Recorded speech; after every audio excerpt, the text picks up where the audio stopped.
to another video from HSTV, and in today's video, as you can see by the video title, we are going to be reviewing Samsung's Galaxy Book 4 360. Now this is really a all-in-one laptop and I've heard lots of really good things about it. It came out earlier this year and I thought I just have to get my hands on it and review it. So my sister bought it for university and we are also going to be reviewing it from a student perspective. So let's get straight into the unboxing and really see what this device is capable of.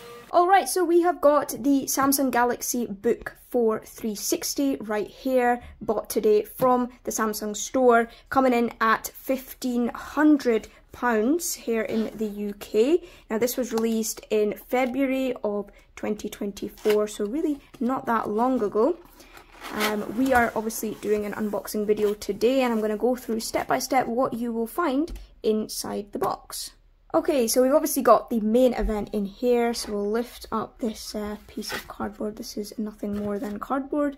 Place that to the side, and in here we have got the main laptop. So let's have a look at this. We're going to actually put this aside and explore it properly in just a second. Let's just have a look at what other contents we've got inside the box here. So lifting this tab up, this looks to be the charging cable. Let's have a look in here.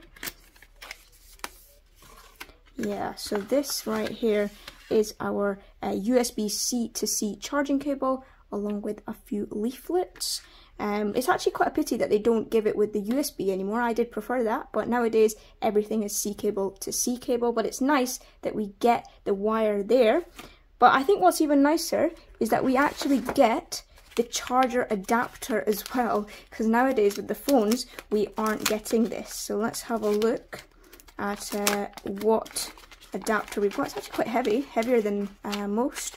I guess this is a laptop, so heftier device. So this right here is your super fast charging adapter, and let me see how many watt this is. So this is 100 to 240 volts, and we'll talk more about the power afterwards. But as you can see, C cable goes in there and basic adapter there. Okay. Alright, so what else is in the box? Let's have a look in here. So this is just cardboard there. Lifting this up, what else have we got in here? So this lifts up and we don't have anything else in here. So I actually assume that the S Pen must be along with the laptop. So we'll actually look at that now.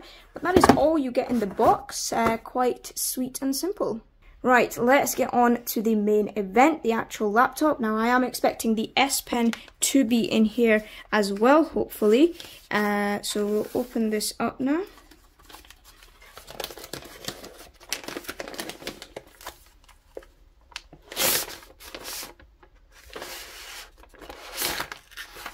Okay, and we've got the actual device coming out here. I'll move this away. So, first impression, it's actually really slim. I mean, look at that. That is very slim. Probably one of the slimmest laptops that I've had in the past, you can see. And on the front here, we've got Samsung printed right here. And then on the back, we have got its fans and speakers, I assume, as well. But we'll look at all of that in a lot more detail. Let's actually open this up and have a look. I'm still wondering where the S Pen is. I hope I've not missed it somewhere, but we'll open this up now. Okay, and we've got this little thing here. Move that out of the way. So I've still actually not found the S Pen.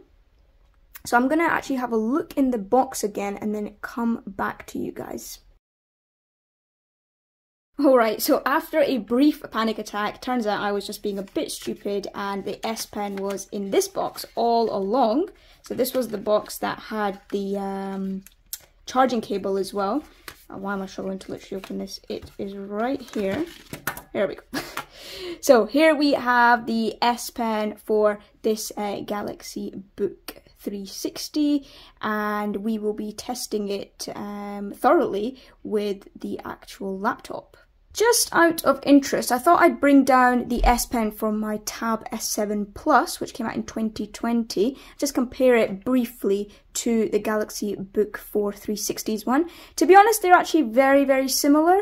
I think that the Galaxy Book one is slightly lighter, but actually, in terms of size and holding it, it's actually about the same. So I just thought it was an interesting point to make there. Okay, let's get back to the main device. Weight-wise, it's actually 720 grams, which isn't too bad. And if we open it up again, you'll see actually exactly how thin the border is. So you've got a little bit here to help you open and close it. The border, you can see, is actually very, very slim. The device itself, it gives quite an elegant vibe. Inside here, the trackpad, it's quite a nice finish to it, quite a premium finish. I think Samsung does really well with these top devices anyway, but this one in particular, I do like the feel of it. The colour here we've got is a grey. Now, grey is the only colour that's offered with these books, so I hope in the future Samsung can bring out more colours. Now, the unique thing about this book is the fact it can actually flip back, so let's just try that out just now. So it can actually flip all the way back like so, and then if we switch it around, it looks exactly like a tablet now. So this is really lovely, great for students, great for your professional as well as your personal uses, and that is something we will be exploring further. Just as I was bringing the screen back, I thought I'd show you the actual hinge over here as well. It's quite simple. I don't think I could trap a finger in here, but maybe just be careful when you are bringing it back and forth.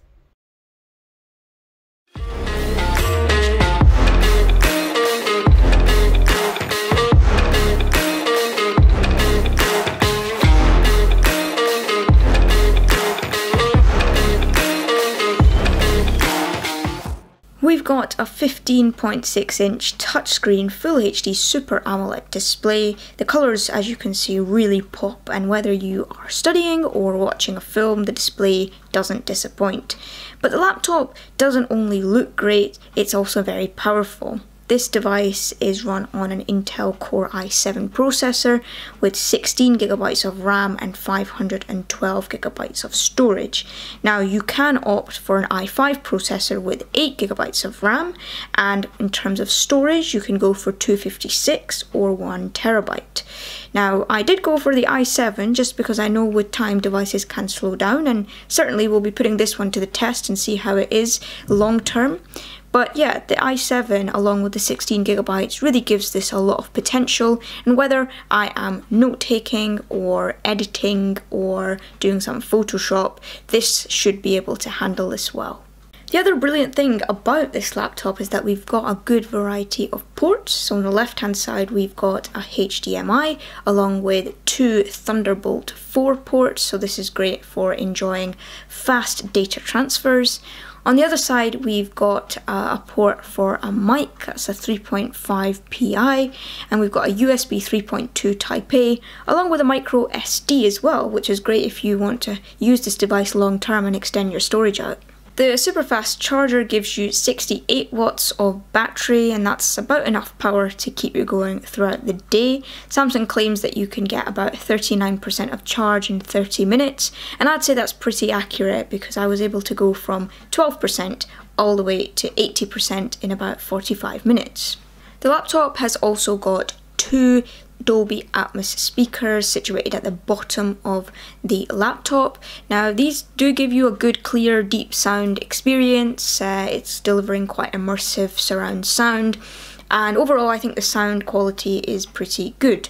Now, obviously the great thing is that because this is a Samsung device, if you are a Samsung user like me and you've got like a phone or a tablet that is also Samsung, then it fits very well into your ecosystem. And as a student, that's really quite important because when we've got notes, for example, on Samsung Notes, which I used a lot in my first few years of medical school, it's great because you can sync your documents across your devices for easy access. Now, along with the S Pen that we've got, I think this is a great note-taking experience where you can annotate PDFs and take handwritten notes. Using the device at night is also great because you can actually adjust the brightness of the backlighting on the keyboard, so it's a really nice feature. On the top right hand side we have got the power button, which is also acting as a fingerprint sensor, and I think that it's actually quite fast and efficient to use. Alright everybody, well that is going to be the end of this video. I hope that this has been useful for you. Let me know what you think about this device down in the comments. Is it something that you would consider buying? And how's your experience been with it? Let's help out our community and see if this is right for us. And yeah, I will see you all in my next video. Goodbye.